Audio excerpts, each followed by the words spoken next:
श्री शत्रुपा जी। शत्रुपा जी मानव सर्ग की आदि माता हैं। ये स्वयंभू मनु की पत्नी थी। मनु और शत्रुपा से ही मानव सृष्टि का आरंभ हुआ। श्रुति भी कहती है, ततो मनुष्य अजायंत।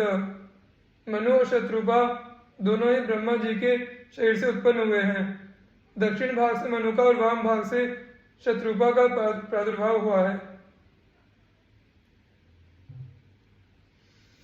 बृहदारण्यक उपनिषद में बतलाया गया है, केवल मनुष्य ही नहीं, सैकड़ों प्रकार के पशु भी इन्हीं दोनों की संतान हैं। शत्रुपा इच्छानुसार रूप धारण करने वाली तथा संकोचशीला स्त्री थी। अतः प्रथम समागम के अवसर पर इन्होंने सैकड़ों रूप धारण करके अपने को मनु की दृष्टि से छिपाने का प्रयत्न किया, किंतु उन सभी रूपों में मनु ने उन्हें पहचाना और वैसा ही रूप धारण करके उनसे भेंट की। इस प्रकार सैकड़ों रूप धारण करने के कारण ही संभवतः उनका नाम शत्रुपा हो गया।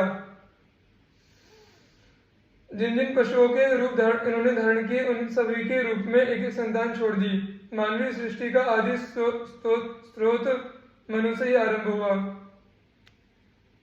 उन्हीं के नाम पर संसार के नर और नारी मानव कहलाते हैं।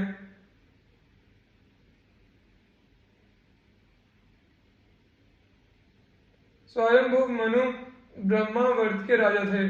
सब प्रकार की संपदाओं से युक्त बृहस्पति नगरी उनकी राजधानी थी, जहां पृथ्वी को रसातल से ले आने के पश्चात शरीर कपाते समय श्री वराह भगवान के रोम झड़कर गिरे थे।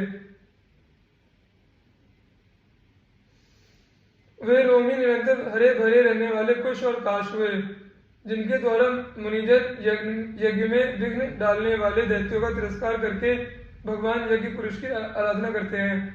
बरेश कहते हैं कुशों को। उनकी अधिकता होने कारण ही मनु की वह नगरी बृहस्पति पुरी के नाम से प्रसिद्ध हुई। उसी पुरी में महारानी शत्रुपा के साथ मनु जी निवास करते थे। प्रतिदिन प्रेमपूर्ण हृदय से भगवान की कथाएं सुनना उनका नित्य का नियम था। वे दोनों दंपति भली भांति धर्म का अनुष्ठान करते थे। आज ही वेद उनकी मर्यादा गान करते हैं। मनु और शत्रुपा के 2 पुत्र और 3 कन्याएं हुई। पुत्रों के नाम उत्तानपाद और प्रियव्रत थे और कन्याएं आकुति, प्रसूति तथा देवहूति के नाम से प्रसिद्ध हुई थी। प्रसिद्ध भगवत भक्त ध्रुव राजा उत्तानपाद के ही पुत्र थे। राजा प्रियव्रत ने इस पृथ्वी को 7 भागों में विभक्त किया था। कन्याओं में से आकुति रुचि प्रजापति को ब्याही गई थी। प्रसूति प्रजापति दक्ष की पत्नी थी और देवहूति का विवाह महर्षि कर्दम से हुआ था। देवहूति के ही गर्भ से सांख्य शास्त्र के प्रणेता भगवत स्वरूप महर्षि कपिल का अवतार हुआ था। महाराज मनु ने बहुत समय तक राज्य किया और सब प्रकार से प्रजापालन एवं शास्त्र मर्यादा की रक्षा रूप भगवान की आज्ञा का पालन किया। घर में रहकर राज भोगते भोगते चौथापन आ गया, परंतु विषयों से वैराग्य नहीं हुआ। इस बात का विचार करके राजा के मन में बड़ा दुख हुआ। वे सोचने लगे, हाय, हमारा सारा जन्म भगवान का भजन किए बिना ही व्यर्थ बीत गया। तब मनु जी ने अपने पुत्र को जबरदस्ती राज पर बिठाया और स्वयं रानी शत्रुपा को साथ ले वन को प्रस्थान किया।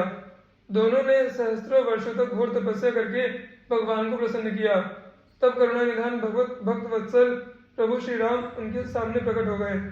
भगवान के श्री अंगों की शोभा नील कमल, नीलमणि तथा नील मेघ के समान श्याम थी। उसे देखकर कोटि कोटि कामदेव लज्जित हो रहे थे। मुख पर शरद पूर्णिमा के चंद्रमा की शोभा विहस रही थी। मनोहर कपोल, सुंदर ठोड़ी और शंख के सदृश ग्रीवा थी। लाल लाल ओठ, स्वच्छ दंत पंक्ति, सुंदर नासिका तथा चंद्र रश्मियों को तिरस्कृत करने वाली हंसी सुशोभित थी।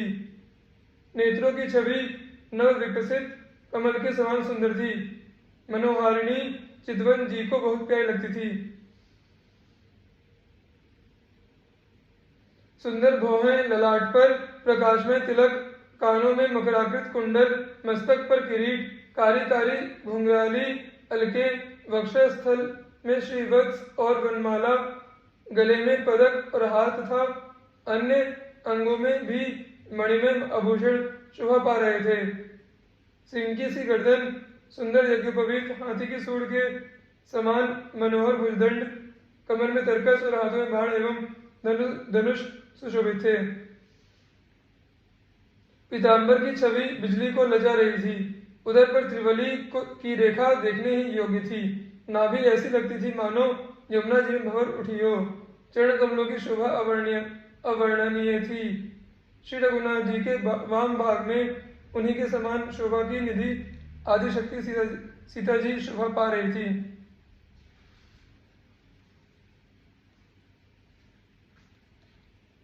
युगल सरकार की यह मनोहर झांकी देखकर मनु शत्रुपा की पलकें स्थिर हो गई। वे एकटक दृष्टि से उनकी रूप माधुरी का पान कर रहे थे। देखते देखते मन अघाता नहीं था। दोनों दंपति आनंद निमग्न हो गए। शरीर की सुध भूल गई। भगवान के चरणों का स्पर्श करके वे पृथ्वी पर दंड की भांति पड़ गए। करुणा में भगवान ने अपने हाथों से उनके मस्तक का स्पर्श किया और उन्हें तुरंत उठाकर खड़ा कर दिया। फिर वर मांगने को कहा। राजा ने कहा, नाथ, आपके दर्शन से ही सब अभिलाषा पूरी हो गई। अब एक ही लालसा मन में रह गई है, वह यह कि आपके समान एक पुत्र हो जाए। भगवान ने कहा, अपने जैसा पुत्र कहाँ खोजता फिरूंगा, मैं ही तुम्हारा पुत्र बनूंगा। इतना कहकर भगवान ने शत्रुपा की ओर दृष्टिपात किया और कहा, देवी, तुम भी अपनी रुचि के अनुसार वर मांगो। शत्रुपा ने कहा, प्रभु, महाराज ने जो वर मांगा है वही मुझे भी प्रिय है। फिर भी आपकी आज्ञा से मैं एक वर मांगती हूँ। वह यह है, जे निज भगत नाथ तब अहि, जो सुख पावहि, जो गति लहहि, सोई सुख सोई गति, सोई भगति, सोई नि चरण सनेहु, सोई विवेक सोई रहनि प्रभु, हमें कृपा कर देहु। यह कोमल, गूढ़ और मनोहर वाक्य रचना सुनकर प्रभु प्रसन्न होकर बोले, तुम्हारे मन में जो कुछ अभिलाषा है वह सब तुमको दे दी। इतना कहकर भगवान ने उसी दिन उन्हें माता कहकर पुकारा और विवेक का वरदान दिया। मातु विवेक अलौकिक तोरे, कबहु न मिटी अनुग्रह मोरे। इस प्रकार शत्रुपा ने अपनी अलौकिक भक्ति और तपस्या से भगवान को पुत्र रूप में प्राप्त किया। वे दोनों दंपति भगवान की आज्ञा के अनुसार कुछ काल तक इंद्रलोक में रहे। उसके बाद मनु अयोध्या के चक्रवर्ती नरेश दशरथ हुए और शत्रुपा उनकी पत्नी कौशल्या हुई। श्री रघुनाथ जी ने उनके पुत्र रूप में प्रकट होकर इनको तो अनुग्रहित किया ही, साथ ही साथ अपनी पवित्र लीलाओं की स्मृति छोड़ दी, जिसका गायन, स्मरण और कीर्तन करके जगत के असंख्य मनुष्य परम पद की प्राप्ति करते रहेंगे। त्रयसुता आकुति। आकुति जी का वर्णन 6.5 में यज्ञावतार के प्रसंग में आया है। प्रसूति। प्रसूति जी का वर्णन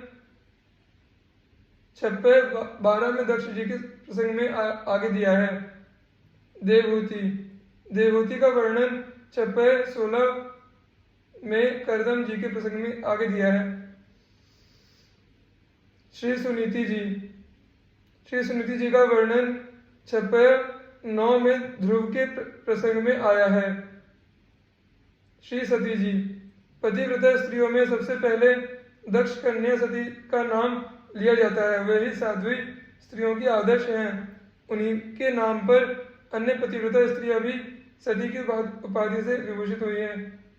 सती धर्म वही है जिसका भगवती सती ने पालन किया है। उनके द्वारा स्वीकृत और पालित धर्म ही शास्त्रों में सती धर्म के नाम से संकलित है।